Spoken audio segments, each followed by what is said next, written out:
what? Okay, joining me now is Indiana Congressman Jim Banks, chairman of the Republican Study Committee.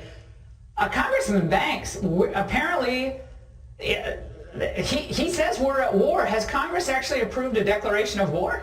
If they did, I wasn't there for it. I'm not sure what Steny is talking about. And by the way, thank God for the junior senator from Kentucky who's holding up this monstrous spending bill, $40 billion to send to Ukraine, by the way, which is more than we've given Israel in aid over the last 10 years combined. That $40 billion. That's $1,000 for every single American is the equivalent of $40 billion. And with what's going on in America right now, I'd rather be helping Americans get back on their feet than sending money abroad with no strings attached to foreign countries. That's why this was an easy no vote for me earlier this week. Well, you also have the situation with this COVID funding, and Dr. Fauci, of course, they always trot him out to scare people, this time about the coming, it's like the coming attraction, Congressman. This is the coming variants. Watch. We really do need the money that was requested, because if we're entering right now into a situation where we would be approaching the summer and then ultimately the fall, we need money for vaccines, for boosters, for testing. True, we've been given a lot of money, but the money has been well spent. Money well spent. Take a look at this headline from CNBC, NBC News. Biggest fraud in a generation, the looting of the COVID relief plan known as PPP.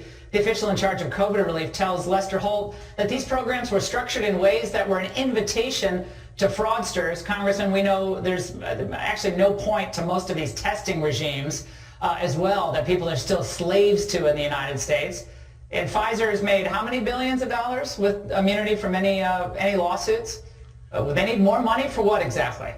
Well, we always hear Democrats like to spend money, but this takes to a whole new level. I thought we were done with Dr. Fauci, and I can't think of a better spokesperson for the Democrats to trot out and turn off most Americans from doing whatever it is that he's asking us to do at this point. So enough is enough. The fact of the matter is America has been brought to its knees by the Biden economy. Inflation is out of control. Gas prices are only getting worse.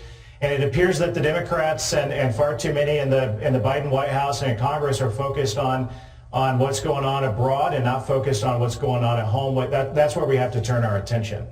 You also have a new bill that you're proposing. It would require all non-immigrant visa applicants, including those outside China, to declare whether they're a member of the Chinese Communist Party or another totalitarian regime.